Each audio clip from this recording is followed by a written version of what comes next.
الرحمن الرحیم.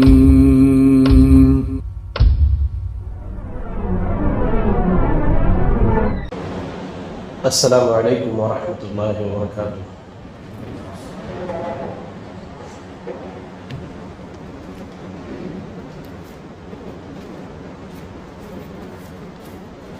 بسم اللہ الرحمن الرحیم وبہ نستعین.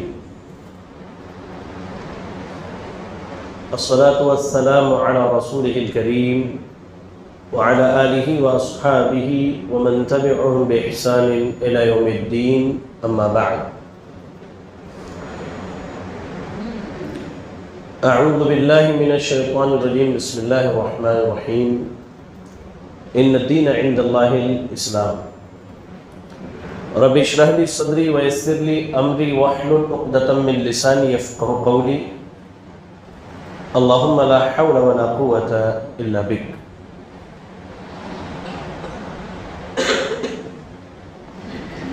لائق صد احترام و موقر علماء کرام، بزرگ حضرات، جمعیت و جماعت کے ذمہ داران، نوجوان ساتھیوں، عزیز بچوں اور میری اسلامی ماؤں اور بہن، ہر طرح کی حمد و ثنا اس اللہ رب العالمین کے لیے ہے جس مالک ارض و سما نے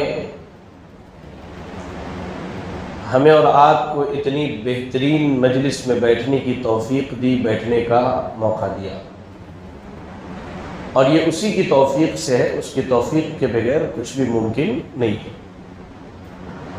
درود و سلام اللہ رب العالمین کے بھیجے ہوئے تمام نبیوں اور رسولوں پر،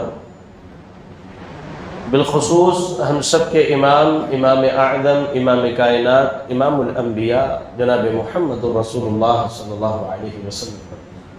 اللہم صلی علی محمد وعلی آل محمد کما صلیت علی ابراہیم وعلی آل ابراہیم انکا حمید مجید.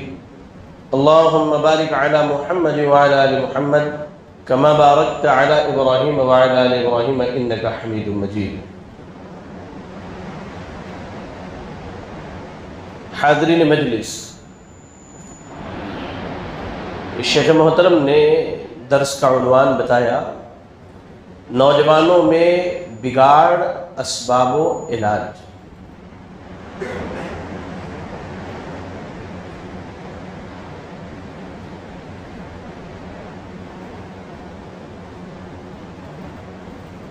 اس موضوع میں تھوڑا سا اضافہ کر لیتے ہیں.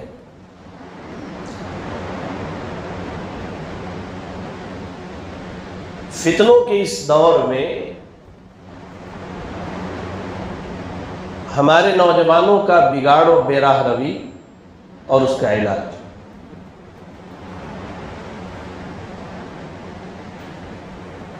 سوال یہ ہے کہ ہم فتنوں کے درمیان ہیں یا نہیں ہیں. اس تعلق سے میں آپ کو دو حدیثیں سناتا ہوں، ذرا غور کریں ان دونوں حدیثوں پر، تب معلوم ہوگا کہ ہم فتنوں میں ہیں یا نہیں.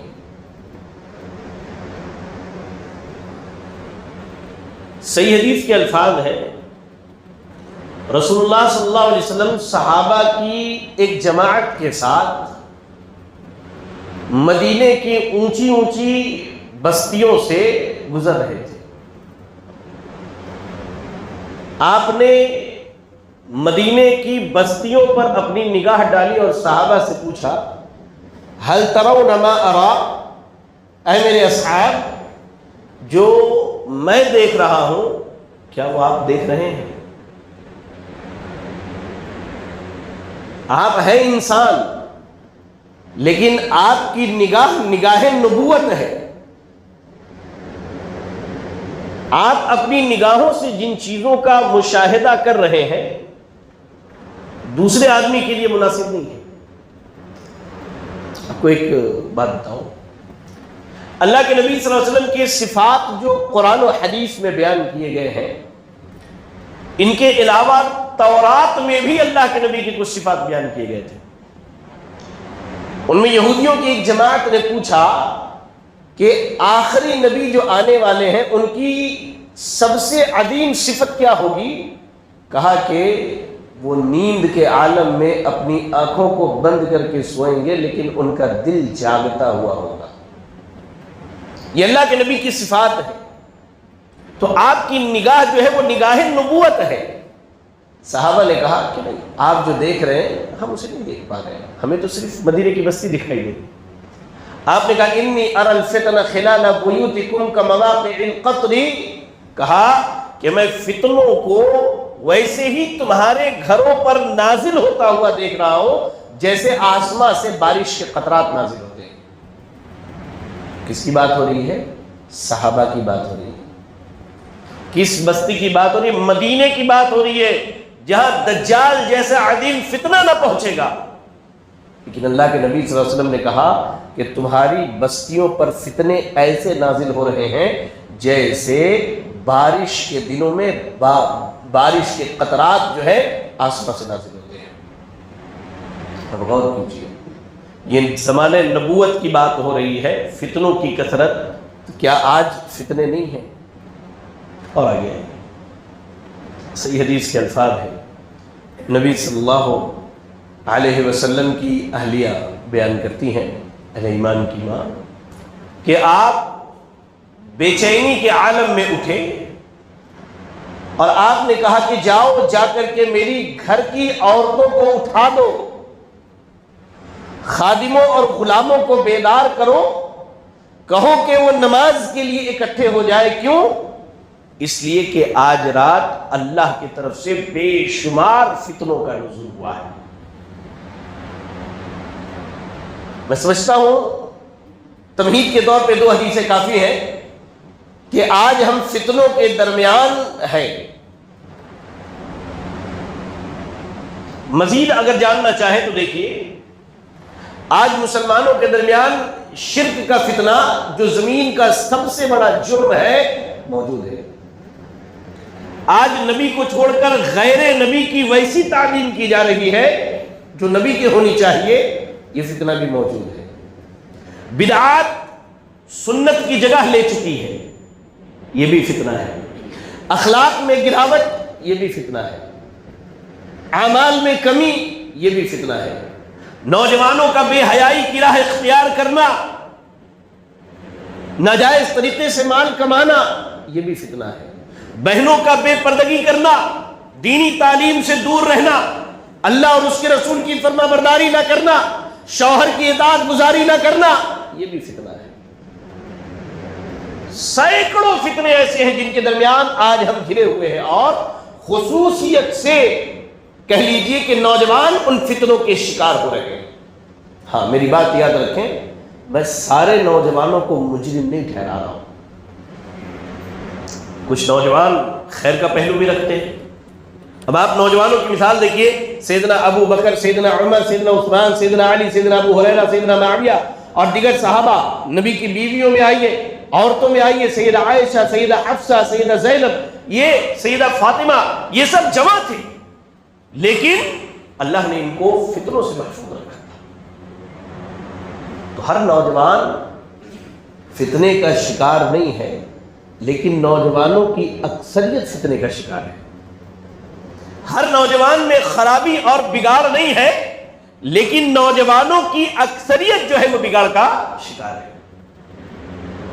اصل مسئلہ کیا ہوتا ہے، جب تک ہم کسی چیز کی اہمیت کو نہیں سمجھتے ہیں تب تک ہم اس کی قدر نہیں کر پاتے ہیں۔ اب آپ کو میں مثال دے کے سمجھاؤں۔ ایک بچے کو آپ جو ابھی نہ سمجھ ہو 100 روپے کا ایک نوٹ نکال کر کے دے دیجیے، 100 روپے دے دیجیے، اور اس کے مقابلے میں ایک سمجھدار بچے کو 100 روپے دے دیجیے، تو دونوں میں آپ کو یہ فرق معلوم ہوگا کہ وہ دونوں اس فرق کو سمجھتے ہیں۔ یہ جو سمجھدار ہے یہ جانتا ہے کہ اس 100 روپے کی قدر کیا ہے اور اس کا استعمال کیسے کرنا ہے، لیکن جو نہ سمجھ ہے، جسے اس کی قدر نہیں ہے، وہ یا تو پھاڑ کر کے پھینک دے گا یا ردی میں اٹھا کر کے ڈال دے گا، اور اگر کچھ خریدا بھی تو ایسی چیزیں خرید کر کے لائے گا کہ اس کے لیے بے فائدہ ہے۔ ایسے ہی جب تک نوجوان اپنی جوانی کی قدر کو نہ سمجھیں گے تب تک وہ اپنی جوانی میں ہونے والے بگاڑ کی اصلاح نہیں کر سکتے۔ آپ اس بات کو سمجھیے. اور یہاں جوان صرف وہ نہیں جن کی داڑیاں بلیک کلر کی ہیں, یہ جو بڑے ہٹے کٹے, ماشاءاللہ یہ ہمارے بزرگ بھی جوان ہیں. ان کی جوانی نے ہی تو انہیں یہاں روک کر کے رکھا ہے دین کی باتیں سیکھنے کے لیے. ورنہ آپ جا کر کے دیکھیے بزرگوں کی ایک بڑی تعداد جو ہے آپ کو چائے کے دکانوں میں کٹوں پر یہاں وہاں ملے گی. یہ بزرگ بھی ہمارے جوانوں کے صف میں ہے. الگ بات ہے ان کی داڑیاں سفید ہو گئی, لیکن اللہ نے ان کی ہمتوں کو جمع رکھا ہے کہ یہ آپ کو لے کر کے چل رہے ہیں. جوانی کی قدر کے تعلق سے میں 2-3 حدیثیں صرف آپ کو سناؤں گا. پہلی حدیث مستدرک حاکم کی ہے اور اس کی سند کو علامہ البانی رحمۃ اللہ علیہ نے صحیح قرار دیا ہے. راوی حدیث عبداللہ ابن عباس رضی اللہ تعالی عنہما ہے. اچھا, یہ عبداللہ ابن عباس کون ہے, کسی کو معلوم ہے؟ دیکھیے یہ میری عادت ہے, میں اسی درس دیتا ہوں, بولتا بھی ہوں اور پوچھتا بھی ہوں, پتا تو چلے کہ اتنے دن سے جمعہ کے خطبے میں دروس میں بیٹھ کر کیا سیکھا. عبداللہ ابن عباس کون ہے, آپ میں سے کوئی بتا دیں مجھے.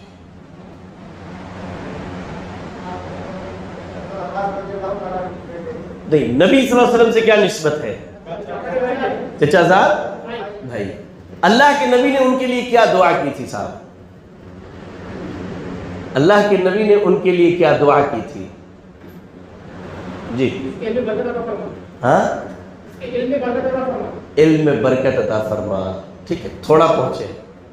دعا تھی اللہم علمہ تأویل القرآن, اللہ تو انہیں قرآن کی تفسیر کا علم دو. کہتے ہیں کہ قرآن کی تفسیر کا علم عبداللہ ابن عباس رضی اللہ تعالی عنہ کو جو تھا, بڑے بڑے صحابہ کو اس کا علم نہیں تھا. اس کی کئی مثالیں ہیں, آپ شیخ سے بارہ سنتے ہوں گے. بہرحال عبداللہ ابن عباس رضی اللہ تعالی عنہ حدیث کے راوی ہے کہ اللہ کے نبی صلی اللہ علیہ وسلم نے فرمایا اغتنم خمسا قبل خمس. اللہ نے اگر 5 نعمتیں دی ہیں تو ان نعمتوں کے ختم ہونے سے پہلے ان کی قدر کر لو.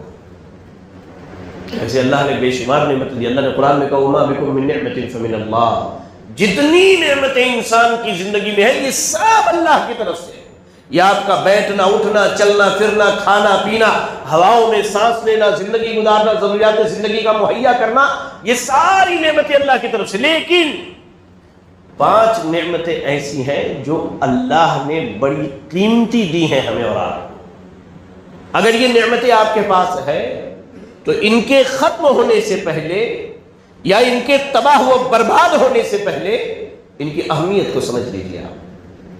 کہا پہلی نعمت کیا ہے؟ شبابک قبل حرمک. اللہ نے جوانی دی ہے تو بڑھاپے سے پہلے اس جوانی کو غنیمت جانیے. اس کے لیے بس ایک مثال, انسان پوری دنیا کی دولت خرچ کر دے, اربوں خربوں روپے کی پلاسٹک سرجری کروا لے, اس کے باوجود وہ بڑھاپے کے عالم میں اپنی جوانی کو لوٹا نہیں سکتا ہے. آپ پوری دنیا بھر کی دولت لگا لیجئے, مہنگے سے مہنگے ڈاکٹر کو بلا لیجئے, لیکن آپ کی جو جوانی ہے, جو جوانی اللہ نے دی ہے, آپ بڑھاپے میں اس جوانی کو واپس نہیں لا سکتے. میں اس کا دعویٰ کرتا ہوں آپ کے سامنے. اللہ نے جوانی کی جو نعمت دی ہے, بڑھاپے سے پہلے اس کو غنیمت جانیے. صحتی کا قبل مرضی کا, اللہ نے صحت و تندرستی دی ہے تو بیماری سے پہلے اس کو غنیمت جانیے. اگر یقین نہیں ہوتا تو کبھی اسپتالوں کے چکر لگائیے. آپ کبھی اسپتالوں کے چکر لگائیے, آپ کو معلوم ہوگا کتنے ایسے نوجوان مرد اور عورت, میری بہنیں بھی اس پر دھیان, کبھی جائیں فرصت کے اوقات میں والد کے ساتھ والدہ کے ساتھ ایک چکر اسپتال کا لگا کے آئے. نوجوان بھی جائیں, جا کر کے دیکھ کر کے آئے کتنے ایسے نوجوان جو ہماری طرح طاقتور تھے, توانا تھے, جوانی کے عالم میں تھے, لیکن حادثات زندگی نے انہیں بستر مرگ پر لا کر کے چھوڑ دیا. آج وہ ترستے, کاش میں اٹھ جاتا, میرے اندر طاقت ہوتی, قوت ہوتی, میں جاتا, لوگوں کے ساتھ گھومتا اٹھتا بیٹھتا. لیکن جب اللہ نے دی تھی قدر نہیں کی, آج اللہ نے چھین لیا, تب احساس ہو رہا ہے کہ کاش میں نے اس کی قدر کی ہوتی. جوانی کو, صحت کو بیماری سے پہلے غنیمت چاہیے. غنا کا قبل فقر.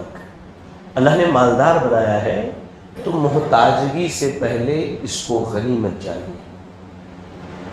آپ نے اب تو سوشل میڈیا قریب قریب سب استعمال کرتے ہیں، ہمارے بھائی بھی ہماری بہنیں بھی. آپ نے سینکڑوں پوسٹ ایسے دیکھے ہوں گے کہ بیچارہ بوڑھا آدمی ہے. اس دن ایک اخبار کا ٹکڑا گزرا، اس پر ایک عبارت لکھی ہوئی تھی کہ چھوٹا سا بچہ جو ہے شیخ ایک اخبار کے ٹکڑے کو چبا رہا ہے اور چباتے چباتے سو گیا. ماں نے کہا کہ کیوں کر رہے ہو ایسا؟ کہا اماں اخبار پہ روٹی کی تصویر بنی ہوئی تھی. لوگ ایسے بھی ہیں جنہیں ایک وقت کا کھانا ڈھنگ سے نصیب نہیں ہوتا ہے، لیکن اللہ نے ہمیں دولت دی ہے، مال دیا ہے. تو اس دولت کو، اس مال کو، اس تمنگری کو غنیمت جانیے، اللہ کی راہ میں اپنا مال لگائیے، ورنہ یہ مال یہی دھرے کے دھرے رہ جائے گا. اور آپ کے بعد یا تو اس پر نیک کام ہوں گے اس کے ذریعہ، یا پھر عیاشیاں ہوں گی، اللہ کی نافرمانیاں ہوں گی. اور یاد رکھیں، میں کھلے لفظوں میں کہتا ہوں، جو آدمی مال سے اپنی اولاد کی تربیت نہ کرے وہ جب دنیا سے جاتا ہے تو بے اولاد ہو کر کے جاتا ہے، گرچہ اس کی 100 اولادیں. کیسے؟ اللہ نے کسی کو اولاد نہیں دیا، ٹھیک ہے، اب اس کے پیچھے تو کوئی دعا کرنے والا نہیں ہے. اس کی اولاد ہے تو نہیں، اولاد اللہ نے اولاد دیا ہی نہیں، کہاں سے کوئی دعا کرے گا؟ اب آپ کو اللہ نے اولاد دیا، بیٹا دیا اللہ نے، بیٹیاں دی، مال بھی دیا اللہ نے، آپ نے ان کی بنیادی ساری ضروریات پوری کی، لیکن جو اصل ضرورت تھی دین کی ضرورت آپ نے وہ پوری نہیں کی. اب نہ اسے اللہ معلوم نہ اسے رسول معلوم. وہ الف کا نام بھالا بھی نہیں جانتا، اسے یہ بھی نہیں پتا، وہ یہ بھی نہیں جانتی کہ میرا رب کون ہے، میرے نبی کون ہے، میرے دین کا تقاضا کیا ہے. اب آپ کے مرنے کے بعد یا تو اس پیسے سے ملا تو خرافات ہوں گے یا عیاشیاں کی جائیں گی. یہ آپ کے پیچھے دعا کرنے والے نہیں ہیں. اب آپ نے اس میں کیا فرق رہا جس کی اولاد ہو اور جس کی اولاد نہ ہو؟ مال اللہ نے دیا ہے تو اس کو غنیمت جانیے، یہ اللہ کا دیا ہوا ہے. مجھے یاد ہے شیخ توصیف الرحمن راشدی صاحب، ایک مرتبہ ان کے ساتھ جو ہے طائف شہر میں ہی ہم لوگ ایک جلسے کے بعد بیٹھے تھے، تو شیخ نے کہا کہ جانتے ہیں شیخ عمران، ہم گاڑی میں جا رہے تھے تو سگنل کے پاس ایک ہٹا کٹا مضبوط افریقی جو ہے کھڑا تھا اور لوگوں سے مانگ رہا تھا. کہتے ہیں کہ میں نے ارادہ کیا کہ یہ ہٹا کٹا کما سکتا ہے، اس کو 1 روپے نہیں دوں گا. کہتے ہیں جب ہماری گاڑی وہاں رکی تو اس نے ایسی بات کہی کہ مجبوراً میں نے اپنے جیب سے نکال کر پیسہ دیا. تو اس نے کیا کہا اعطنی من مال مما اعطاک اللہ، اللہ نے جو مال دیا ہے اس میں سے مجھے تم دو. یہ مال ہمارے اور آپ کے باپ کی جاگیر نہیں ہے، یہ اللہ تعالیٰ کی دی ہوئی نعمت ہے. اللہ آج چھین لے، آپ دیکھیں سیکنڈز نہیں لگتے، بڑی بڑی کمپنیوں کی دیوالیاں ہو جاتی ہیں، ترستے ہیں لوگ اس کے بعد. اللہ نے مال دیا ہے، اس مال کو جو ہے فقیری اور محتاجگی سے پہلے کیا ہے غنیمت جانیے. فراغک قبل شغلک، اللہ نے فرصت دیا ہے تو ان لمحات سے فائدہ اٹھائیے، علم حاصل کیجئے، دین سیکھیے، اللہ کی عبادت کیجئے، اللہ کی بندگی کیجئے. ورنہ جب مشغول ہو جائیں گے تو یہی شکوہ رہتا ہے کیا کرے شیخ وقت نہیں ملتا ہے. نہ اس کے بعد ظہر کی نماز وقت پر ہوتی ہے، نہ عصر کی نماز وقت پر ہوتی ہے، نہ مغرب نہ فجر نہ عشاء، کوئی نماز اپنے وقت پر نہیں ہوتی. قرآن کی تلاوت کا موقع نہیں ملتا. چلتے چلتے کیا کیا، قرآن کی تلاوت موبائل میں لگا لیا، تھوڑی دیر سن لیا، ایسا محسوس ہوا جیسے پورے دن بھر کی سنت ہم نے ادا کر لیا. اچھا بعض بھائی کیا کرتے ہیں، قرآن کی تلاوت صبح دکان میں رقیہ شرعیہ لگا دیا اور سمجھائیے کہ ساری نیکیاں ہم نے کما لی. اللہ نے فرصت کے لمحات دیے ہیں، ان کو غنیمت جانیے مشغولیت سے پہلے. اور اس کے بعد کہا حیاتی کا قبل موتی، اللہ نے حیات دی ہے، زندگی دی ہے تو موت سے پہلے غنیمت جانیے. آج موت کے تعلق سے میں نے تفصیلی طور پر جمعہ کے خطبے میں بتایا، ایک اشارتاً کہوں، جائیے قبرستان جا کر کے دیکھیے. آپ کو معلوم ہے اگر دنیا میں زندگی کی قدر نہیں کی تو انسان 2 مقامات پر بہت افسوس کرے گا. 2 مقامات، ایک جب موت کا فرشتہ آئے گا تو انسان موت کے فرشتے کو دیکھ کر اللہ سے دعا کرے گا، التجا کرے گا، لولا اخرتنی الی اجل قریب فاصدق واکن من الصالحین، کہ اللہ تھوڑی سی مہلت دے دے، میں صدقہ بھی کروں گا، نمازیں بھی پڑھوں گا، روزے بھی رکھوں گا، حج بھی کروں گا، زکوٰۃ بھی دوں گا، اولاد کی تربیت بھی کروں گا، سارے خیر کے کام کر لوں گا، ساری چیزیں اللہ سے جانیں گے. ایک مقام یہ، اور دوسرا اللہ رب العالمین نے سورۃ المومنون کے اندر اس کو بیان کیا ہے کہ انسان مرنے کے بعد جب اللہ کے سامنے جائے گا تو وہاں اللہ کے سامنے میدان محشر میں اللہ کے سامنے التجا کرے گا اور اللہ سے مہلت مانگے گا، فرصت مانگے گا۔ اللہ کہے گا کلا انہا کلمۃ، اللہ کہے گا کہ نہیں یہ اس کے منہ کی بات ہے۔ وَمِن وَرَائِهِمْ بَرْزَخٌ إِلَىٰ يَوْمِ يُبْعَثُونَ، قیامت تک کے لیے اب جو ہے اس کے اور دنیا کے درمیان ایک دیوار قائم کر دی، کبھی پلٹ کے دنیا میں آنے والا۔ اللہ نے زندگی دی ہے تو اس زندگی کو غنیمت سمجھیے آپ۔ پتہ یہ چلا اس حدیث سے کہ اللہ نے جوانی جیسی جو نعمت دی ہے اس نعمت کی قدر کیجیے آپ۔ ایک اور حدیث صحیح بخاری کی روایت ہے، سبعۃ یظلھم اللہ فی ظلہ یوم لا ظل الا ظلہ، اللہ تعالی 7 قسم کے مرد اور عورت کو اپنے عرش کے سائے میں جگہ دے گا جس دن سر چھپانے کا کوئی سایہ نہ ہوگا۔ اب ان میں وشاب نشا فی عبادت اللہ، ایک ایسا نوجوان مرد یا ایسی جوان عورت جس نے اپنی زندگی کو اللہ کی عبادت میں لگائی ہو۔ اس کا ہرگز یہ مفہوم نہیں ہے کہ وہ دنیا اور دنیا کی چیزوں کو چھوڑ دے اور صرف لے کر کے ہاتھ میں تسبیح کے معنی بیٹھ جائے اللہ اللہ اللہ کرتا ہے۔ نہ، آپ دنیا میں رہ کر کے دنیا کے تمام امور کو اختیار کرنے کے ساتھ اللہ کی عبادت کو ساری چیزوں پر ترجیح دیجیے۔ اللہ نے کیا کہا؟ فَإِذَا قُضِيَتِ الصَّلَاةُ فَانتَشِرُوا فِي الْأَرْضِ وَابْتَغُوا مِن فَضْلِ اللَّهِ، نمازیں ختم ہو جائے جاؤ زمین میں پھیلو، اللہ کے فضل کو تلاش کرو۔ آپ دنیا میں رہ کے دنیا سے اپنی بقدر ضرورت فائدہ اٹھائیں اور اس کے بعد اللہ کی عبادت میں لگ جائیں، مرد ہو یا عورت ہو، اللہ تعالیٰ اسے عرش کے سائے میں جگہ دے گا۔ اس جوانی کی قدر کیجیے، اللہ کو جوانی کی عبادت بڑی پسند ہے۔ اور اس کی مثال دوں تو آپ دیکھ لیجئے اللہ نے جتنے نبیوں کو نبوت دی عین جوانی میں اللہ رب العالمین نے نبوت دی، عین جوانی میں اللہ رب العالمین نے ان کو نبوت سے سرفراز کیا۔ تو یہ کچھ بنیادی باتیں تھی میرے بھائیوں ہماری اور آپ کی جوانی کے تعلق سے، جس کی ہم اور آپ قدر نہیں کرتے ہیں۔ اب آئیے بگاڑ کیا ہے اور اس کا علاج کیا ہے۔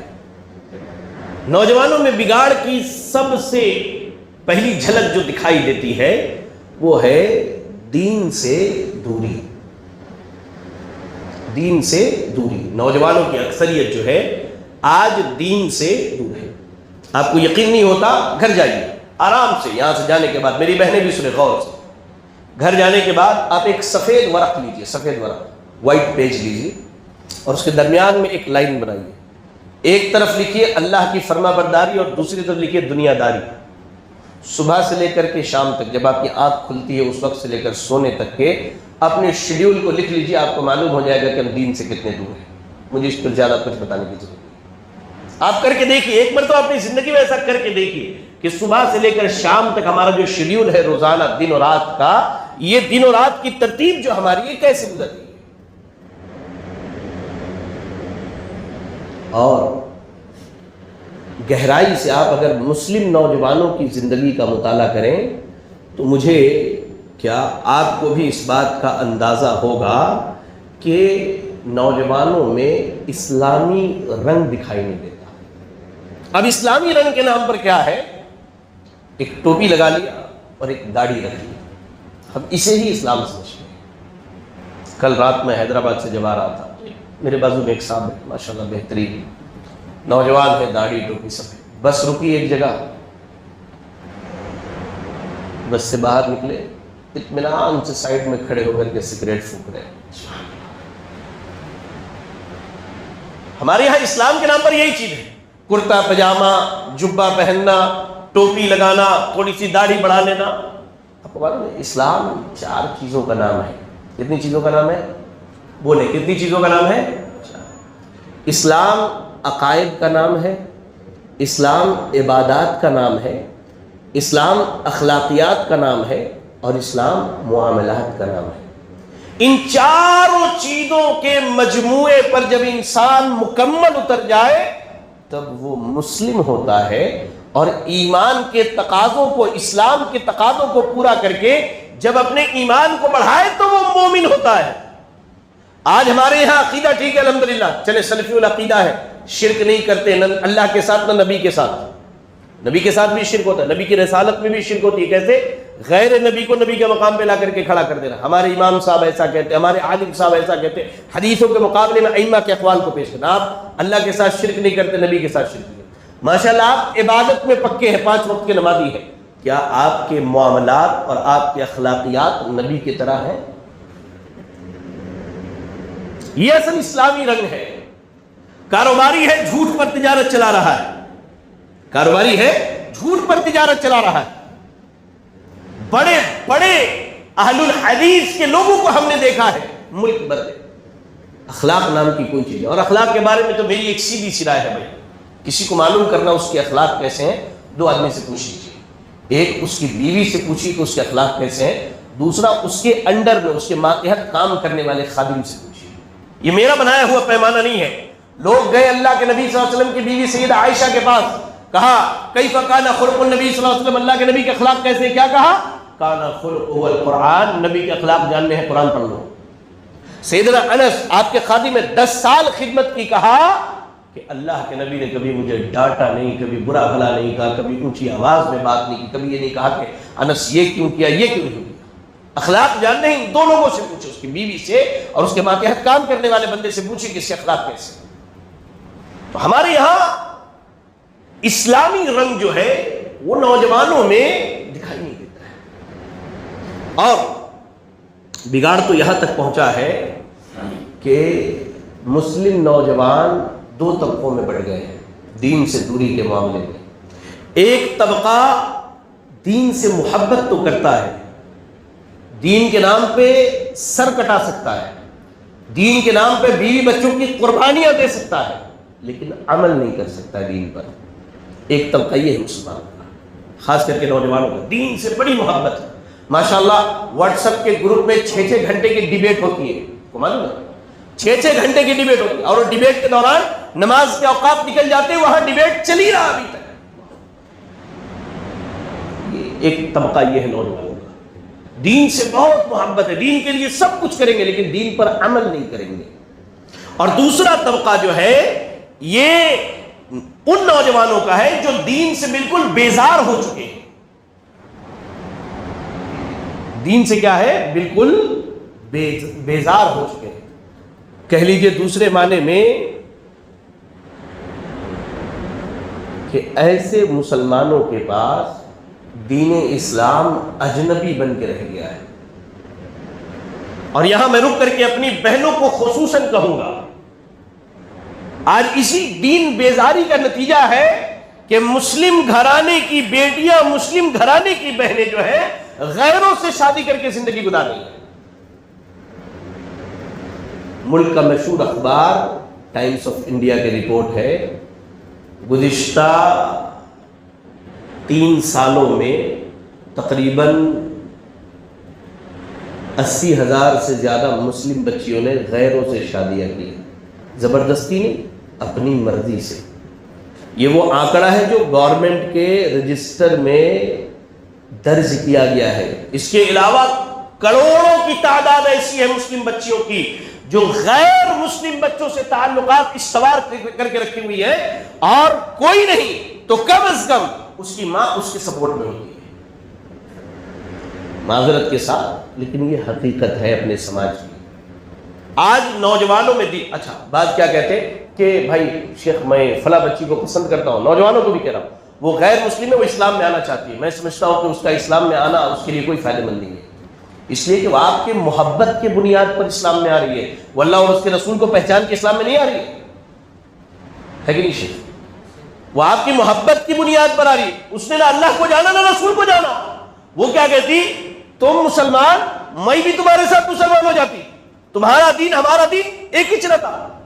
اور بعض تو ایسے بدبخت ہے کہ اپنی زندگی مسلمانوں والی گزار رہے، ان کی بیویاں آج بھی غیر مسلم ہیں۔ یہ ہمارے محلے کا ہی ایک معاملہ ہے، ہمارے محلے کے ادھر باپ نماز پڑھ جاتا، بیٹے کو دم کر کے جاتا، ادھر سے ماں آتی، ماں آ کر کے بیٹے کو پرساد کھلا کر کے جاتی ہے۔ یہ عالم ہے، مسلم نوجوانوں کا دین سے بیزاری کا. ایک طبقہ تو وہ ہے جو دین سے بڑی محبت کرنے والے لیکن عمل نہیں. عمل کی بات مت کیجیے، ان کے پاس وقت نہیں ہے، فرصت نہیں ہے، فرصت کے لمحات نہیں ہے. اور دوسرا طبقہ وہ ہے جو دین سے اتنا بیزار ہو چکا ہے کہ دین دنیا والوں کے لیے اجنبی ہونا ہو، ایسے مسلمانوں کے درمیان دین اسلام اجنبی بن کے رہ گیا ہے. اور اللہ تعالیٰ نے ایسے ہی لوگوں کے بارے میں سورۃ الاعراف کی آیت نمبر 179 میں کہا لہم قلوب لا یفقہون بہا ولہم اعین لا یبصرون بہا ولہم آذان لا یسمعون بہا اولئک کالانعام بل هم اضل. اللہ نے کہا ان کے دل ہیں لیکن دلوں سے یہ فکر نہیں کرتے. اللہ نے ان کو آنکھیں دی ہیں لیکن یہ آنکھوں سے ہدایت کے راستوں کو دیکھتے نہیں ہیں. اور اللہ نے انہیں کان دیا ہے لیکن اس کان سے ہدایت کی باتوں کو سنتے نہیں ہیں. کہا اولئک کالانعام، یہ چوپائے ہیں، جانور ہیں. کہا بل ہم اضل، جانوروں سے بھی بدتر ہیں. یہ دین بیزار طبقہ جو ہے نا، ہاں، جن کی خواہش ہوتی ہے، جن کے ماں باپ کی خواہش ہوتی ہے کہ بیٹا جو ہے پیدا ہوا ہندوستان میں، ہاں، اس کی تعلیم یورپ میں ہوگی اور اس کے بعد تعلیم کے بعد بیٹے کے دین کا پتہ نہیں ہے، بیٹے کے دین کا پتہ نہیں ہے. فلم اسٹار کی طرح کپڑے پہنتا ہے، چھوٹے چھوٹے کٹے پھٹے. اسپورٹس کے بڑے بڑے پلیئرز کی طرح بال کٹا کے رکھتا ہے. صبح ہوتی ہے، شام ہوتی ہے، اللہ کی نافرمانی میں ان کی عمر یوں ہی تمام ہوتی ہے. سیدھی سی بات ہے.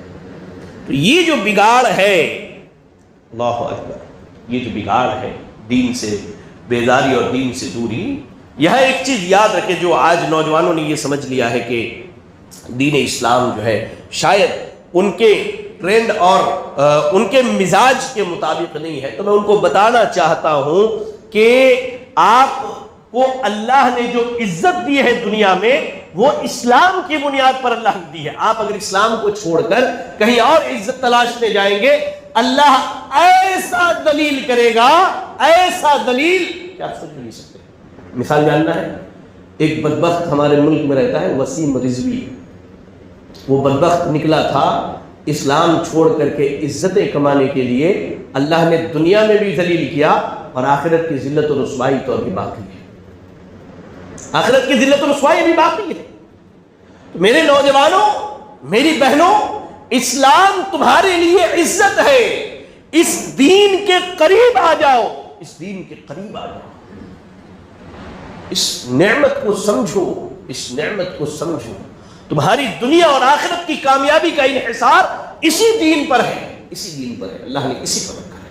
سیدنا عمر رضی اللہ تعالیٰ عنہ کہتے کہ نحن قوم اذلاء فاعزنا اللہ بالاسلام فمہما ابتغینا عزت بغیرہ اذلنا اللہ. کہا کہ ہم بڑے ذلیل لوگ تھے. اتنی ذلت تھی عربوں کے اوپر کہ ان کی بہن بیٹیاں اس دور میں، زمانہ جہالت میں، عرب کی عورتیں جو ہے بدکاری پر آمادہ تھی. بیٹیوں کو زندہ دفن کر دیا جاتا تھا. اللہ اکبر. جوا، زنا، شراب، لڑائی جھگڑے ان کے یہاں عام تھی. لیکن اللہ رب العالمین نے جب اسلام ان کو عطا کیا تو یہی قوم ہے کہ دنیا کی تاریخ میں ان کی تاریخ سنہرے حروف سے لکھی گئی. آج لوگ ان کی مثالیں دیتے ہیں. آج لوگ مسلمان کیا غیر مسلم ان کی مثالیں دیتے ہیں. اللہ اکبر. اس لیے دین سے دوری کو ختم کرنا ہوگا. دین سے دوری کو ختم کرنا ہوگا. صرف دعوے کا مسلمان نہیں، پریکٹیکل عملی مسلمان بننا ہوگا. میرے بھائی اور میری بہنوں، یاد رکھیں چیز، یہ جو بگاڑ ہے دین سے دوری، اس کا اختتام کب ہوگا؟ جب ہم اور آپ دین کے قریب ہوں گے، دین کو جانیں گے، سمجھیں گے. اور اللہ نے کہا سورہ آل عمران کی آیت نمبر 139 میں 139 سورہ آل عمران، اللہ نے کہا وَلَا تَهِنُوا وَلَا تَحْزَنُوا وَأَنْتُمُ الْأَعْلَوْنَ إِن كُنتُم مُؤْمِنِينَ. اگر تم ایمان کی حالت میں دنیا میں زندگی گزارتے ہو تو غم کھانے کی بات نہیں ہے، غم کرنے کی ضرورت نہیں ہے، فکر کرنے کی ضرورت نہیں. اللہ تعالیٰ تمہیں ہی سربلندی عطا کرے گا. آج آپ دیکھیے دنیا کی آبادی بلینز میں ہے اور مسلمان بھی بلینز میں ہے، لیکن آج ہمارے دین سے دور ہونے کی وجہ سے، اللہ کی شریعت سے دور ہونے کی وجہ سے. اچھا، دین سے دوری کی ایک اور مثال دوں اور ایک مشورہ بھی دینا چاہتا ہوں. آج مسلمانوں کے آپس کے جو معاملات ہوتے ہیں، چاہے دو بھائیوں کے زمین کا مسئلہ ہو یا میاں بیوی کے طلاق اور خلا کا مسئلہ ہو، کوئی بھی مسئلہ ہو، ہم اسے کورٹ کچہری میں لے کر کے جاتے ہیں۔ میں سمجھتا ہوں یہ بھی ذلت ہے ہمارے لیے۔ کیا اللہ کا کتاب اور رسول کی سنتیں کافی نہیں ہیں؟ ہر مسجد میں ایک دار القضا بنائیے، دار القضا، جہاں مسلمانوں کے معاملات کے فیصلے ہوں، ان کی کاؤنسلنگ ہو اور ان کے مسائل کو کتاب و سنت کی روشنی میں حل کیا جائے۔ یہ بھی دین سے دوری کا ایک نتیجہ ہے۔ بھائی بھائی سے 20 سال سے کورٹ میں لڑ رہا ہے، بڑے بھائی کی موت ہو گئی، اب اس کے بچے لڑ رہے ہیں، اب اس کی موت ہو گئی، اس کے بچے لڑ رہے ہیں۔ اللہ نے پیدا کیا تھا محبت و بھائی چارگی سے زندگی گزارنے کے لیے، ایک بالش زمین کے لیے 20 سال سے کورٹ کے دروازے پر کھڑے۔ کیا یہ مسائل کتاب و سنت کی روشنی میں حل نہیں ہو سکتے؟ کیا ہمارے لیے قرآن و حدیث کافی نہیں ہے؟ آپ اپنے دل سے پوچھ کر کے دیکھیے یہ مسئلہ کہ آپ کے لیے اور ہمارے لیے قرآن و حدیث کافی نہیں ہے؟ اس طرح ایک مسلمان کی عزت کا سرے بازار کورٹ کے کٹ گھڑے میں اچھالا جانا، کیا یہ آپ کو زیب دیتا ہے؟ جبکہ وہ مسلمان آپ کا سگا بھائی ہو، آپ کے ماں باپ سے اللہ نے اسے پیدا کیا ہے۔ بتائیے آپ ذرا اس پر غور کر کے دیکھیے۔ دین سے دوری کی کئی شکلیں ہمارے سماج کے اندر ہیں۔ نوجوانوں میں جو بگاڑ ہے اس کی وہ پہلی جھلک اس کی دین سے دوری میں دکھتی ہے۔ دوسری چیز، نوجوانوں میں بگاڑ کی دوسری اہم بنیاد کیا ہے؟ تعلیم کا انتظام نہ کرنا۔ میں آیا تو ماشاءاللہ میں نے اپنے بھائی سے پوچھا، مدرسے کا بورڈ دیکھا اور شیخ کا نام دیکھا میں نے اس میں۔ اللہ تعالیٰ شیخ کو جزائے خیر دے اور آپ کی جمعیت اور جماعت کو جزائے خیر دے۔ آپ لوگوں نے بچوں کے تعلیم کا اہتمام کیا ہے، آپ واقعی بہت مبارکبادی کے لائق ہیں۔ آپ کو نہیں معلوم یہ کتنی بڑی نعمت ہے۔ آپ کو میں مثال دوں، ابھی حالیہ میں 4 اگست کو جو ہے گجرات گیا تھا، وہاں 2-3 مکاتب کی ہم نے زیارت کی۔ شیخ ایک مکتب میں 400 بچے اور بچیاں پڑھنے والے ہیں گجرات کے اندر۔ ایک مکتب عائشہ مسجد ہے، مسجد عائشہ رضی اللہ تعالیٰ، اس میں مکتب عائشہ صدیقہ چلتا ہے۔ میں نے خود جا کر کے دیکھا، کم سے کم 450 سے 600 بچے اور بچیاں پڑھنے والے ہیں۔ اور ایک لاکھی مسجد ہے، نڈیاڈ کی سب سے پرانی مساجد میں سے، تقریباً 100 سال اس مسجد کو ہو چکا ہے۔ اس مسجد میں جو مکتب چلایا جاتا ہے، وہیں سے بچوں نے، مکتب کی تعلیم میں بچوں نے قرآن حفظ کیا ہے۔ انہوں نے بتایا کہ شیخ لاک ڈاؤن میں جب تراویح پڑھانے کی بات آئی، باہر سے لوگ آنے والے نہیں تھے، تو یہی بچے 10-15 بچے جنہوں نے حفظ کیا ہے ان ایام میں، انہوں نے اپنے محلے میں اور اپنے گھر میں اور اپنے سماج میں لوگوں کو تراویح کی نماز پڑھائی۔ آپ نے اہتمام کیا، مبارکبادی کے لیے۔ یاد رکھیں، آج ہمارے یہاں نوجوانوں کی فکر کیا ہو گئی ہے؟ بنیادی ضرورت روٹی، کپڑا اور مکان، کمانا ہے، اچھا پہننا ہے اور اچھا گھر بنا لینا ہے، یہ ہماری فکر ہوگی۔ جبکہ اصل اہمیت تعلیم کی ہے میرے بھائی۔ تعلیم کو 2 حصوں میں بانٹ لیجیے، دین کی تعلیم اور دنیا کی تعلیم۔ دین کی تعلیم اور دین کی تعلیم یہ سب سے فضیلت والا علم ہے، اللہ کی توحید اور اس کے نبی کے سنت کا علم۔ اللہ نے کیا کہ یرفع اللہ الذین آمنوا منکم والذین اوتوا العلم درجات، اللہ تعالیٰ ایمان والوں کو اور اہل علم کو جو ہے بڑا اونچا مقام عطا کرنے والا ہے۔ اللہ کہا، سنن دارمی کی روایت ہے، ان اللہ یرفع بہذا الکتاب اقواما ویضع بہ آخرین، اللہ تعالیٰ اس قرآن کے ذریعے لوگوں کو سربلندی عطا کرتا ہے اور اسی قرآن کے ذریعے اللہ تعالیٰ لوگوں کو پستی میں ڈال دیتا ہے۔ جو قوم اپنی کتاب کو پڑھتی ہے، آپ کو معلوم ہے یہود و نصارہ کیوں گمراہ ہوئے؟ ان کے گمراہی کی بنیادی وجہ کیا تھی؟ اللہ نے انہیں جو کتاب دی تھی، ایک تو ان لوگوں نے اس کتاب میں تبدیلیاں کی، دوسری چیز وقتاً فوقتاً وہ اپنی کتاب سے دور ہوتے چلے گئے۔ آج ہمارا بھی یہی عالم ہے۔ آج ماشاءاللہ بیٹی کو جہیز کے ساتھ قرآن مجید بھی دی جاتی ہے، یا جتنے لوگ بیٹھے نیچے خواتین بھی بیٹھی ہیں، ایک مرتبہ اپنے دل سے پوچھیں، بیٹی کو جس دن جہیز میں قرآن دیا تھا اور آج کا دن ہے، بیٹی سے کتنی مرتبہ پوچھا ہے کہ بیٹی تم نے اس قرآن کو پڑھا، کبھی اس کے ترجمے پر غور کیا، کبھی اس کے معنی اور مفاہیم کو سمجھا؟ کتنی مرتبہ پوچھا ہے لوگوں نے؟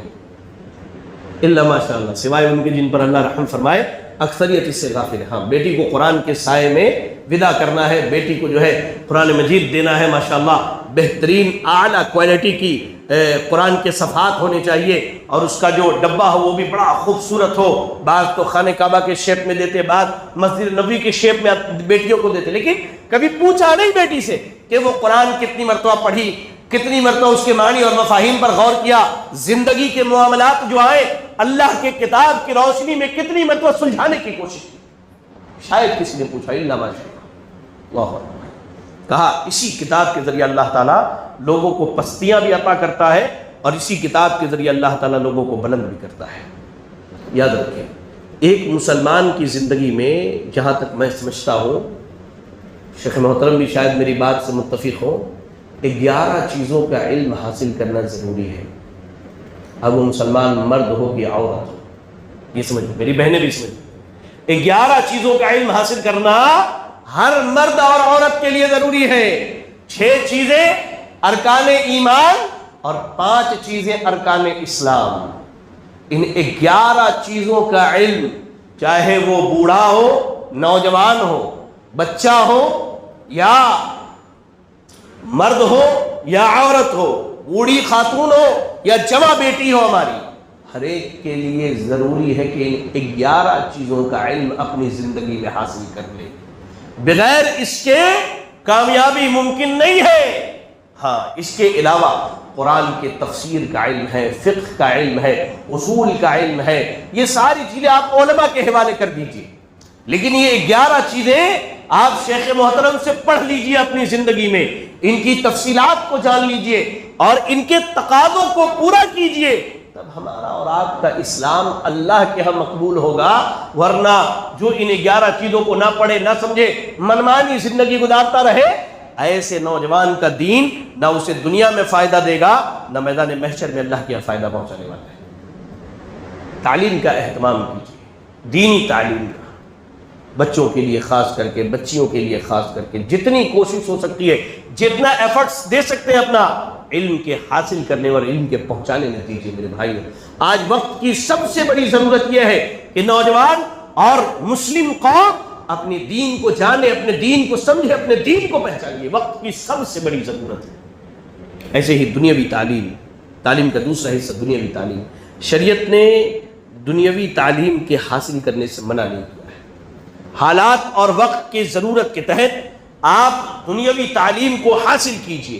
ہاں، میں نوجوانوں سے کہہ رہا ہوں، آپ میڈیکل پڑھیے، آپ لا پڑھیے، آپ جو ہے بڑے بڑے جو سرکاری ایگزامز ہوتے ہیں، یو پی ایس سی کا ایگزام ہے، ٹھیک ہے، یہ بڑے بڑے ایگزامز کریک کرنے کی کوشش کیجیے۔ آپ، میں آپ کو بتا رہا ہوں، آج وقت کی ضرورت ہے کہ آپ تعلیم حاصل کیجیے، لیکن ساری ایک بہترین ڈاکٹر، ایک بہترین انجینئر، ایک بہترین آفیسر سے پہلے آپ کو ایک بہترین مسلمان اور بہترین مومن ہونا چاہیے۔ شریعت نے آپ کو کہیں بھی نہیں منع کیا کہ آپ جو ہے یہ ڈیفنس کے ایگزامز وغیرہ یہ ساری چیزیں نہ دیں، آپ دیجیے، آپ پڑھیے، خوب محنت کیجیے، لیکن آپ کا جذبہ کیا ہونا چاہیے کہ میں اگر کسی بڑے عہدے پر پہنچتا ہوں تو میں اپنی قوم کے، اپنے سماج کے، اپنے لوگوں کی اور پوری انسانیت کی خدمت کروں گا، لوگوں کو فائدہ پہنچاؤں گا، خیر پہنچاؤں گا۔ اپنے بڑے پوسٹ پر پہنچنے کے بعد لوگ ایک دوسرے سے بات نہیں کرتے، غریبوں کا سامنا کرنا، بس حتیٰ کہ بعد ایسے بدبخت ہیں اپنے غریب رشتہ داروں سے رشتہ داریاں تک توڑ دیتے ہیں اونچے عہدے اور مقام پر پہنچنے کے بعد۔ نوجوانوں کی دوسری جو اہم ضرورت ہے، اللہ اکبر، تعلیم کا انتظام کرنا۔ نوجوانوں میں جو تیسری خرابی یا تیسرا بگاڑ جو ہے وہ ہے وقت کی بربادی۔ ہمارے نوجوان اپنے وقت کی قدر و قیمت کو نہیں سمجھتا ہے، ہماری بہنیں بھی، ہماری بیٹیاں بھی، اور ہمارے بھائی بھی، ہمارے بزرگ بھی، وقت کی جو قدر ہے وہ ختم ہو چکی ہے۔ اور میں سمجھتا ہوں کہ نوجوانوں کی آج کی سب سے بڑی دقت یہ ہے کہ وہ اپنا وقت برباد کر رہے ہیں۔ مثال کے طور پہ چائے دکان پر دوستوں کے ساتھ بیٹھے، 5 منٹ میں، 10 منٹ میں آپ چائے پی کے وہاں سے نکل سکتے ہیں، لیکن وہاں 1 گھنٹہ وقت برباد کر دیں۔ آؤٹنگ پر گھومنے نکل جاتے ہیں، آپ گھومنے جائیں، شریعت نے منع نہیں کیا ہے، آپ زمین میں چل پھر کے دیکھیں، اللہ کی نشانیوں کو دیکھیں، لیکن وہاں آپ کا دین کہاں ہے؟ نمازوں کے وقت برباد ہو جاتے ہیں، آؤٹنگ کے نام پر ڈسکو میں، آؤٹنگ کے نام پر کلبس میں، آؤٹنگ کے نام پر بے حیائی کے اڈوں میں۔ ہاں، ایسے ہی رات دن موبائلز میں گیم کھیل کر کے وقت کی بربادی، ساتھ ساتھ جو ہے ریلز پر وقت کی بربادی. ہماری بہن بیٹیاں اپنے گھروں میں ٹی ویوں پر بیٹھ کر کے جو ہے کہہ لیجئے کہ ٹی وی سیریلز دیکھنے میں وقت کی بربادی. اب تو او ٹی ٹیز چل رہے ہیں، ویب سیریز آ گئے ہیں. پچھلے دنوں ایک خاتون کا سوال آیا کہ شیخ ہم ٹی وی پر جو ہے پاکستانی ڈرامے دیکھتے ہیں، تو کیریکٹر سب مسلمانوں کے ہیں. بعض بھائی کہتے ہیں مرتغل غازی دیکھتے ہیں، سب مسلمان آئے کرتے ہیں، مرد بھی مسلمان و عورت بھی مسلمان، کیریکٹر بھی مسلمان، اسلامی چیزیں. تو میں نے اس بہن سے پوچھا کہ آپ جو پاکستانی سیریل دیکھتی ہیں اس کا نام بتائیے ذرا. کہا کہ فلاں نام ہے. میں کہا ٹھیک ہے، میں آپ کو 1-2 گھنٹے کے بعد کال کرتا ہوں. گوگل پر گیا، اس ٹی وی سیریل کا نام ٹائپ کیا میں نے، اس کے بارے میں ویکیپیڈیا پر پوری تفصیل آ گئی. جانتے ہیں اس سیریل کا تھیم کیا تھا؟ مسلمانوں کا سیریل ہے بھائی، سن لیجئے اس کا تھیم کیا ہے. اس کا بیس اور تھیم یہ ہے کہ ایک آدمی نے ایک عورت سے نکاح کیا حلال طریقے سے، اور وہ آدمی بھی ماشاءاللہ قاضی صاحب ہے، حلال طریقے سے اس نے نکاح کیا، اور چور دروازے سے اسی عورت کے بہن سے ناجائز رشتے رکھے ہوا ہے، اور کہتے کہ یہ اسلامی اور مسلمانوں کے ڈرامے ہیں. صاحب نے کہا کہ ارطغرل غازی میں تو مسلمانوں کی تاریخ دکھائی گئی. میں کہا وہ عورت جو اس میں دکھائی جا رہی ہے اور وہ جو مرد ہے، یہ دونوں آپس میں میاں بیوی ہیں، سگے یا بھائی بہن ہیں، کہ دونوں کا ایک دوسرے کے کاندھے پر گلے میں ہاتھ ڈالنا، ساتھ میں گھومنا پھرنا، یہ ساری چیزیں حلال اور جائز ہو گئی ہیں. اور وہی چیزیں آپ بھی دیکھ رہے ہیں، آپ کا بیٹا بھی دیکھ رہا ہے، آپ کی بیٹی بھی دیکھ رہی ہے. ابھی سیزنز چل رہا بھائی کس چیز کا؟ بگ باس کا. اس کا او ٹی ٹی ختم ہو گیا. اب 1-2 مہینے کے بعد جو ہے ٹی وی پر اس کے پروگرامس آنے لگے. میں سمجھتا ہوں وقت کے بڑے بڑے فتنوں میں بگ باس کا فتنہ بہت بڑا فتنہ. اب 10 غیر مسلموں میں ایک مسلمان کو لے کر کے چلے آئے. اب وہ بیچارہ یہاں آنے کے بعد کسی کی محبت میں گر جاتا ہے. اب وہ دونوں ایک ہی بستر پر کیمرے کے سامنے سو رہے ہیں. یہ بتائیے بگ باس کا یہ شو بیٹھ کر کے آپ اپنے بیٹے اور بیٹی کے ساتھ دیکھ رہے ہیں، آپ کی بیٹی اس سے کیا سیکھے گی؟ آپ کی بیٹی اس سے کیا سیکھے گی؟ اور تو گھروں کا ماحول یہ ہے. اپنی بیٹیوں کو کہنا چاہتا ہوں کہ خصوصی طور پہ گھروں میں پردوں کا اہتمام کرو. کس سے؟ اپنے ماموں کے بیٹوں سے، اپنی خالہ کے بیٹوں سے، اپنے چچا کے بیٹوں سے، اور اپنی پھوپھی کے بیٹوں سے. یہ تمہارے لیے محرم نہیں ہے، یہ تمہارے لیے محرم نہیں ہے، ان سے پردہ کرو. آج ہمارا معاملہ اتنا آسان ہو گیا ہے.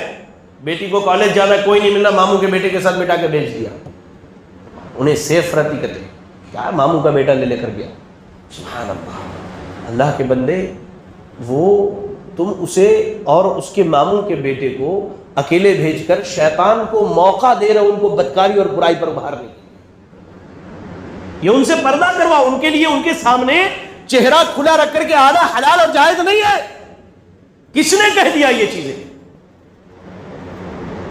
اب یاد رکھیں، یہ ٹی وی سیریلز پر وقت کی بربادی، وقت کا ضیاع ایک دن ہمارے نوجوانوں کو بڑا نقصان پہنچانے والا ہے. آپ پڑھیں نا قرآن مجید، اللہ نے کیا کہا؟ وَالْعَصْرِ إِنَّ الْإِنسَانَ لَفِي خُسْرٍ. اللہ نے زمانے کی قسم کھا کر کے کہہ دیا کہ بے شک انسان گھاٹے اور نقصان میں. وہ انسان جو نصیحت حاصل نہ کرے، جو عبرت حاصل نہ کرے، ایمان کے بعد عمل نہ کرے، اور خیر و بھلائی کے ایک دوسرے کو وصیت نہ کرے، صبر کی تلقین نہ کرے. وقت کی بربادی. خاص کر کے میں نوجوانوں کو، اپنے بھائی اور اپنی بہنوں کو نصیحتاً کہہ، مسلمان بھائی ہوں، نصیحتاً کہنا چاہتا ہوں، تنہائی میں وقت کی بربادی سے بچے آپ. یہ جو تنہائی کا گناہ جو ہے بڑا بھیانک اور خطرناک گناہ ہے. رات کی تنہائی میں غیر محرم لڑکی سے لڑکا بات کر رہا ہے، ہماری بہن بیٹیاں غیر محرم بچوں سے باتیں کریں. کیا یہ گناہ نہیں ہے؟ یہ زنا کی صورت اور شکل ہے، اور یہی وہ سیڑھی ہے جو تمہیں آنے والے دنوں میں بدکاری اور زنا کے راستوں پر لے کر کے جانے والی ہے. یہ وقت کی بربادی جو ہو رہی ہے، اللہ اکبر، یہ بڑا بھیانک جرم ہے ہمارا تنہائی کے عالم میں. اب دیکھیں آج ہمارا عالم یہ ہو گیا تنہائی میں کہ اللہ کا ڈر ختم ہو چکا ہے. غیر محرم سے بات کر رہے ہیں، بے حیائی کی چیزیں، برائی کی چیزیں دیکھ رہے ہیں، ریلز پر بیٹھ کر کے، یوٹیوب پر بیٹھ کر کے، گوگل پر بیٹھ کر کے. بھول گئے ہیں کہ اللہ تعالیٰ دیکھ رہا ہے. اللہ کے فرشتے لکھ رہے ہیں، ہم بھول گئے. اچانک ہوا چلی، کھڑکی کی آواز آئی، موبائل فون سب سے پہلے تکیے کے نیچے رکھتے ہیں، اٹھ کے دیکھتے کسی نے ہمیں دیکھ تو نہیں لیا. لوگوں اس اللہ کا ڈر ختم ہو گیا جو اللہ تمہیں اس وقت سے ذاتی طور پر تمہارے سارے معاملات کو جانتا ہے جب تم ماں کے پیٹ میں پانی کے قطرے کی صورت میں تھے. اللہ اس رب سے ڈر ختم ہو گیا. ہمارے بھائیوں کا، ہماری بیٹیوں کا، وقت کی بربادی کا یہ عالم. اللہ کے نبی صلی اللہ علیہ وسلم نے میری امت میں ایک قوم ایسی ہوگی جو تہامہ پہاڑ کے برابر چمچماتی ہوئی نیکیاں لے کر کے آئیں گی، لیکن اللہ تعالیٰ ایک نیکی کو قبول نہیں کرے گا. ان نیکیوں میں نمازیں بھی ہوں گے، روزے بھی ہوں گے، زکوٰۃ و خیرات، حج، ساری عبادتیں ہوں گی، لیکن اللہ قبول نہیں کرے گا. صحابہ نے کہا کہ اللہ کے رسول صلی اللہ علیہ وسلم ان کے بارے میں ہمیں بتائیے، ایسا نہ ہو کہ ہم بھی ان کی طرح ہو جائیں. آپ نے کہا کہ وہ تمہارے ہی طرح انسانوں میں سے انسان ہوں گے، تمہاری ہی طرح بات کرنے والے اور بولنے والے ہوں گے، لیکن جب یہ تنہائی میں ہوتے ہوں گے، انہیں موقع ملتا ہوگا، یہ اللہ کی حدوں کو توڑ دیتے ہوں گے. اور غیر محرم سے بات کرنا، راتوں کو چیٹنگ کرنا، ان کے ساتھ گھومنا، ان کے ساتھ کالجز میں، پارکس میں جانا، یہ واقعی اللہ کے حدوں کو توڑنا ہے. اللہ کے حدوں کو توڑنا. ڈرو اس سے میرے بھائیوں، میری بہنوں، ڈرو اس سے. یہ وقت کی بربادی قیامت کے دن جو ہے ہمیں اور آپ کو بڑا نقصان پہنچانے والی ہے. اور ایسے ہی نوجوانوں میں بگاڑ کے تعلق سے ایک اہم بات، والدین کی لاپرواہی. نوجوانوں میں جو بگاڑ پیدا ہو رہی ہے اس کی ایک بنیادی وجہ والدین بھی ہے. ہم صرف بچوں کو ذمہ دار نہیں ٹھہرا سکتے، والدین بھی ہے. اللہ کے نبی صلی اللہ علیہ وسلم نے فرمایا الا کلکم راع وکلکم مسئول عن رعیتہ. آپ نے کہا کہ تم میں کا ہر آدمی، چاہے مرد ہو یا عورت ہو، جوان ہو کہ بوڑھا ہو، یہ سب کے سب ذمہ دار ہیں، اور اللہ تعالیٰ ان سے ان کی ذمہ داری کے بارے میں سوال کرنے والا ہے. اللہ پوچھے گا. اللہ نے آپ کو والد بنایا ہے، ہماری بہنوں کو اللہ نے والدہ بنایا ہے، آپ کو اللہ نے بھائی بنایا ہے، بہنوں کو بہن بنایا ہے، تو اللہ تعالیٰ پوچھے گا اس ذمہ داری کے بارے میں. اور اللہ نے کیا کہا، قوا انفسکم واہلیکم نارا وقودھا الناس والحجارہ، اپنے آپ کو اور اپنے اہل و عیال کو جہنم کی آگ سے بچانا. اللہ، آپ دیکھیے کہ ہم میں سے کوئی پسند کرے گا کہ جان بوجھ کر جلتے ہوئے آگ میں اپنے بیٹے یا اپنی بیٹی کو اٹھا کر کے ڈال دیں؟ پسند کریں گے؟ جی منہ سے بولیے، پسند کریں گے؟ پسند کریں گے. تو پھر ان کی تربیت نہیں کر کے، ان کے پیچھے وقت نہیں لگا کر کے، کیوں اپنے آل و اولاد کو جہنم کی آگ میں زبردستی ڈال رہے ہو یار؟ کیوں ایسا کر رہے ہو؟ اب یاد رکھیں، امام ابن القیم رحمۃ اللہ علیہ فرماتے ہیں اکثر الاہمال جاء من قبل الآباء. اکثر و بیشتر بچے جو بگڑ رہے ہیں، جو بگاڑ پیدا ہو رہا ہے، اس کی بنیادی وجہ ماں باپ ہے. کیوں؟ بچپن میں ان کی تربیت نہیں کر کے وہ اپنے اولاد کو ضائع کر دیتے ہیں. بڑے ہونے کے بعد یہ اولاد اپنے ماں باپ کے ساتھ بھلائی نہیں کرتی، اپنے ماں باپ کے حقوق کو ضائع کرتی ہے. آپ دیکھیں، اللہ اکبر. ایک آدمی عبداللہ ابن مبارک رحمۃ اللہ علیہ کے پاس آیا اور آ کر کے کہتا ہے، اے عبداللہ ابن مبارک، میرا بیٹا جو ہے بڑا نافرمان ہو گیا، اس کے اندر بڑا بگاڑ پیدا ہو گیا ہے. تو انہوں نے کہا ادعوت علیہ، کبھی اپنے بیٹے پر بد دعا کی ہے؟ کہا کہ ہاں. ایک مرتبہ ناراض ہوا، بیٹے کو بد دعا دے دی، بیٹی کو بد دعا دے دی، بیٹے کو گالیاں دینا، بیٹی کو گالیاں دینا، اخلاق و آداب سے ان کے ساتھ پیش نہ آنا، بدتمیزیاں کرنا. کہا کہ بیٹے کو بد دعا دی؟ کہا اذهب فقد افسدتہ، اٹھو جاؤ یہاں سے، تم نے بد دعا دے کر کے اپنے اولاد کو خود سے خراب کیا ہے. یاد رکھیں، نوجوانوں میں جو آج جو بگاڑ ہے اس کی ایک بڑی وجہ کیا ہے؟ ان کے ماں باپ کی لاپرواہی ہے. یاد رکھیں، یہ اولادیں، یہ بیٹے اور یہ بیٹیاں ہمارے کاندھوں پر اللہ کی امانت ہے، اور اللہ تعالیٰ اس امانت کے بارے میں پوچھے گا. اللہ تعالیٰ اس امانت کے بارے میں پوچھے گا. اور صحیح حدیث کے الفاظ اللہ کے نبی صلی اللہ علیہ وسلم نے فرمایا کہ اللہ نے اگر کسی کو کوئی امانت دی ہے اور وہ اس امانت میں خیانت کرے، وہ اللہ سے ملاقات کرے گا اس حال میں کہ اللہ تعالیٰ اس سے ناراض ہوگا اور اللہ اس کے لیے جہنم کی آگ کو تیار کر کے رکھا. یاد رکھے میرے نوجوان، خاص کر کے ماں باپ سے گزارش ہے کہ جب آپ اپنے بیٹے اور بیٹیوں کا نکاح کرتے ہیں تو کم سے کم اپنی بیٹیوں کو نصیحت کر کے بھیجیے. آج آپ دیکھیں سماج میں جو فساد مچا ہوا ہے، طلاق اور خلا کا جو فساد ہے، گھر تباہ ہو رہے ہیں، شادی شدہ بچے اور بچیاں غیر یعنی اپنے شوہر اور بیویوں کے علاوہ غیروں سے تعلقات استوار کیے ہوئے ہیں، اس کی بنیادی وجہ کیا؟ تربیت کی کمی ہے، تربیت کی کمی ہے۔ چھوٹے چھوٹے باتوں پر لڑنا جھگڑنا، چھوٹی چھوٹی باتوں پر لڑنا جھگڑنا، شوہر کی عزت نہ کرنا، یہ شوہر کا اپنی بیوی کا احترام نہ کرنا، بیوی کا اپنے شوہر کے ماں باپ بھائی بہن کے ساتھ اچھا حیرت کی بات ہے۔ عورت یہ چاہتی ہے کہ اس کا بھائی اپنے ماں باپ کی دیکھ ریکھ کرے، اس کے ساتھ خیر و عافیت سے زندگی گزارے اپنے ماں باپ کے ساتھ، لیکن اس کے خود کا شوہر اگر اپنے ماں باپ کے ساتھ بھلائی کرنا چاہتا ہے، شکوے ہیں، شکایت، آخر ایسا کیوں؟ میری بہنوں، تم نے بھی اللہ کیا جواب دینا ہے، اور میرے بھائیوں تمہیں بھی اللہ کیا جواب دینا ہے، یاد رکھنا اس چیز کو۔ اللہ نے جو ذمہ داریاں دی ہیں ان ذمہ داریوں کو سمجھیے، ان ذمہ داریوں کو پورا کیجیے، پیار سے، محبت سے، سکون سے اپنی زندگی گزاریے۔ یاد رکھیں اللہ تعالی ہم سے اور آپ سے ان ذمہ داریوں کے بارے میں سوال کرنے والا ہے، اور جب اللہ سوال کرے گا تو وہاں نہ کوئی ہماری بات کا ترجمہ اور ٹرانسلیشن کرنے والا ہوگا، نہ ہمارے اور اللہ کے درمیان کوئی واسطہ ہوگا، نہ وہاں کسی کی سفارش کام آئے گی، نہ وہاں رشوت کا کوئی معاملہ ہوگا۔ یاد رکھیں اس چیز کو، 1 بائی 1 اللہ کے سامنے کھڑے ہو کر کے سارے سوالات کے جواب دینے ہیں میرے بھائیوں۔ یہ کچھ باتیں تھیں نوجوانوں کے اندر بگاڑ اور اصلاح کے تعلق سے۔ میں اللہ سے دعا کرتا ہوں کہ اللہ تعالی ہمارے نوجوانوں کی اصلاح فرما دے، الہ العالمین ہمارے بزرگوں کی اصلاح فرما دے، اللہ ہمارے نوجوانوں کی اصلاح فرما دے، اللہ ہمارے بچوں کی اصلاح فرما دے، اللہ ہماری بہن بیٹیوں کی اصلاح فرما دے، اللہ ہماری ماؤں کی اصلاح فرما دے۔ الہ العالمین ہم میں جو پریشان حال ہے اللہ تو ان کی پریشانیوں کو دور فرما دے، اللہ تعالیٰ جو بیمار ہے اللہ انہیں شفاء کامل عاجلہ عطا فرما دے، اللہ جو مقروض ہیں انہیں قرض کی ادائیگی کی توفیق عطا فرما دے۔ الہ العالمین یہاں جو بھی باتیں میں نے کہی ہیں وہ سب تیری توفیق سے ہے، اور جتنی خیر کی باتیں ہیں سب تیرے طرف اور تیرے توفیق سے ہے۔ اللہ اس میں کوئی ایسی بات جو تجھے ناپسند ہو اللہ وہ میرے نفس کا شر اور شیطان کے شر سے ہے جس کی میں تجھ سے پناہ چاہتا ہوں۔ اللہ تو ہم سب کو جب تک دنیا میں زندہ رکھ، دین اسلام پر زندہ رکھ، اور خاتمہ ہو تو ایمان و اسلام کی حالت میں ہو۔ ساتھ ہی ساتھ میں تمام علماء کا، اپنے جمعیت اور جماعت کے ذمہ داران کا، آپ تمام مصلیان کا اور اپنی ماؤں اور بہنوں کا بےحد شکر گزار ہوں کہ مجھ جیسے ایک ادنا سے طالب علم کو آج آپ نے دن میں 2 مرتبہ موقع دیا کہ کچھ باتیں رکھ سکوں۔ اللہ تعالیٰ نے جیسے ہمیں یہاں دین کی بنیاد پر اکٹھا کیا ہے، الہ العالمین ایسے ہی ہم سب کو نبی اکرم صلی اللہ علیہ وسلم کے ساتھ جنت الفردوس میں اکٹھا فرمانا۔ آمین وآخر دعوانا الحمد للہ رب العالمین۔ جزاکم اللہ خیرا۔ السلام علیکم ورحمۃ اللہ وبرکاتہ۔